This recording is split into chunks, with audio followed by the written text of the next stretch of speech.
All right.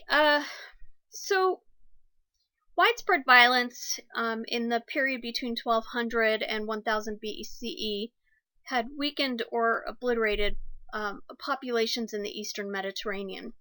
The fall of the Hittite kingdom of around 1000 BCE led to the domination of trade by a new empire, or a militaristic empire that we call the Neo-Assyrian Empire.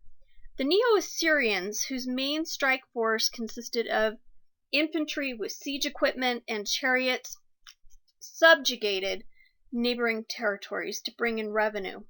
And that revenue was used to supplement a domestic economy that was based on agriculture and trade. So the Neo-Assyrians were characterized by a highly militaristic society that really worked at expanding their empire to support what was going on internally. Conquered peoples were treated brutally, and they were forced to pay tribute to the Assyrians. So it wasn't pleasant to be conquered by the Neo-Assyrians. Now, Neo-Assyrian men hunted to display status and masculine virtue, while their kings encouraged the development of practical technologies. Public religion featured Babylonian deities, and they also glorified war. Neo-Assyrians built huge and costly temples with large staffs supported by the spoils of conquest. This is a big part of why the Neo-Assyrians expanded in the way that they did. The need for revenue led to pretty harsh rule, and rebellions by local elites were fairly common. An invasion by the Medes and the Chaldeans weakened and brought an end to the empire around 612 BC.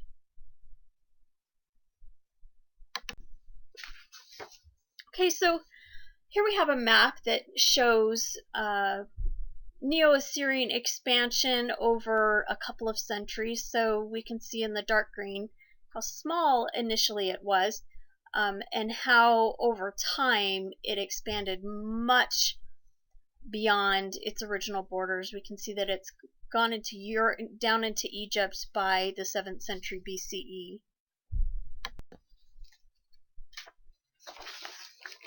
All right, so having led the attack on the Neo-Assyrians, the Chaldeans claimed most of their conquered territory.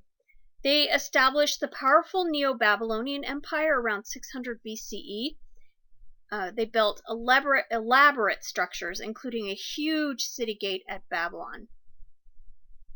The Chaldean Neo-Babylonians adopted ancestral Babylonian culture, and they preserved much of it. They also developed their own forms of literature that were often read aloud for public enjoyment. Neo-Babylonian culture spread outside the region they controlled, and the Greeks really admired their knowledge of astronomy. The Neo-Babylonians believed that the gods communicated through celestial and other natural phenomena, hence their interest in studying the stars. Probably their most famous, one of the most famous rulers during this time is Cyrus. He ruled the Persian Empire. He was a skillful general and diplomat, and he founded the Persian Empire in modern Iran, what we think of as modern Iran, and he conquered Babylon around 539 BCE.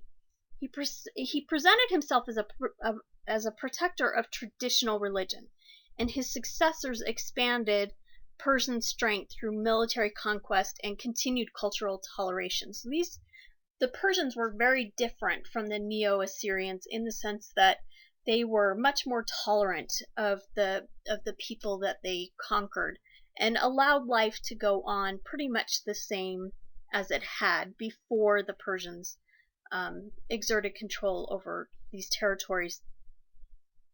Now, they were enormously wealthy. Persian monarchs wore purple robes, they walked on red carpets, and they lived in immense palaces. They provided extravagantly for the nobility. and those who offended royalty were harshly punished. There are millions of diverse subjects. All of the people that they had conquered were allowed to live and worship as they pleased, as long as they remained obedient to the empire. So regional governments had local authority, and under Darius I, Persian power extended from India to Greece. It was vast, and it had a massive royal army and a network of roads and communication. This was a large empire. The religion of Persia was Zoroastrianism. Persian monarchs were absolute, and they claimed to be agents of the supreme Persian god, which they called Ahura Mazda. Their prophet Zarathustra proclaimed the power of goodness, justice of Ahura Mazda, and he also preached dualism, which is the idea that the world was the site of conflict between good and evil. In essence, a struggle between Ahura Mazda and the evil god Arman. So when we look at this image, this is a relief from the Persians. How does this image convey the power of the Persian leader? I want you to think about that. So maybe some of the things you can consider is the size of the middle figure. That should be your biggest clue that this is the Persian leader. The king is physically larger than the others in the relief. And we also notice that people are coming to pay him tribute. In addition, the posture of the individual before him is bent, suggesting that he's respecting the king's power, and the king is the only seated figure in the image. Something else to think about is the figure behind the king. What about that figure makes you believe that that figure is perhaps a familial relation?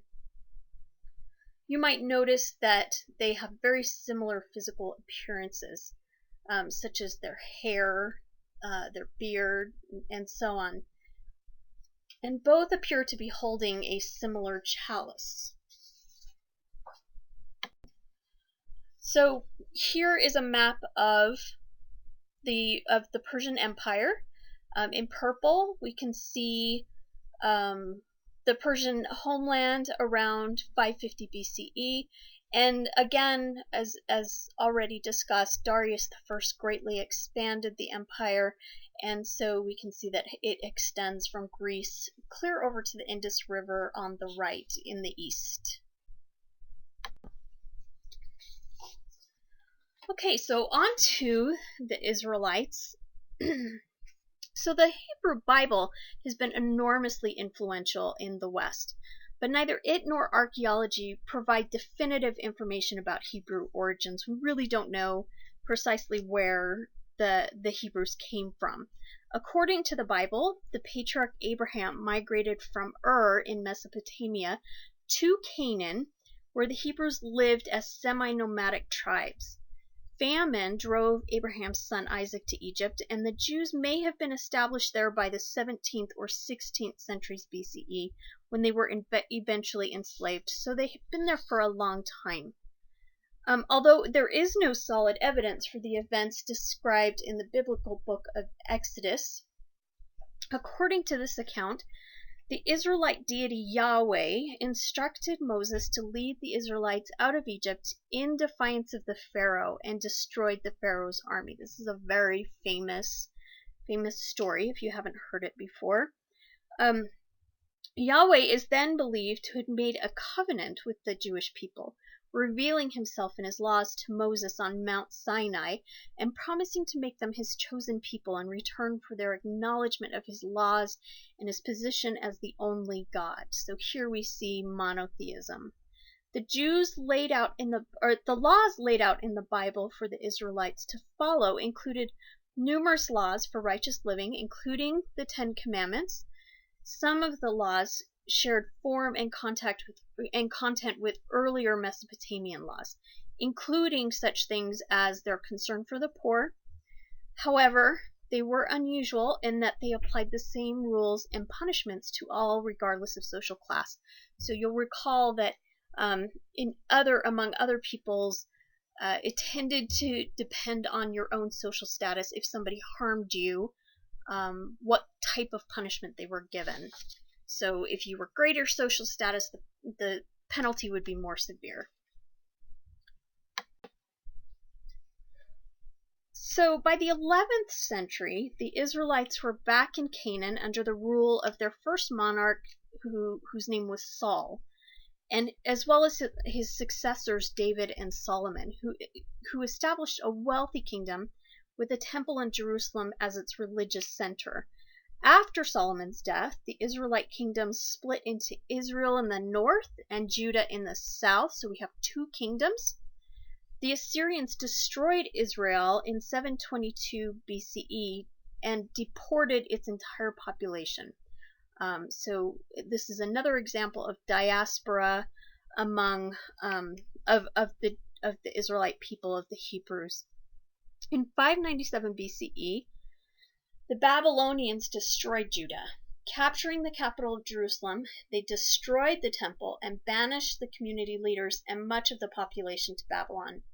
There, Judaism interacted with Zoroastrianism, and the religions came to share certain concepts. After his conquest of the Babylonians in 539 BCE, Cyrus allowed the Israelites to return to Canaan, and the temple was rebuilt in Jerusalem. The Jews were politically dominated by other nations and have been for much of their history, but their prophets called on the people to follow the covenant and expect the return of a Messiah. So they have some cultural practices and beliefs that they held in common that helped to establish a Jewish identity. In addition, complex religious laws about marriage and ritual and ethical purity maintained a Jewish identity as well, even when Jews lived far from their homeland in dispersed communities. Authoritative scriptures were assembled, and the monotheistic beliefs of the Jews created a new path for Western civilization, so incredibly influential on the development of Western civilization. So here's a map of the territory that was occupied by the kingdoms of Judah and Israel. We can see in the north that initially this was Phoenicia, and down in the south, Canaan and Palestine. And while the modern-day Israel's boundaries do not exactly follow these boundaries, it is in the same geographical area.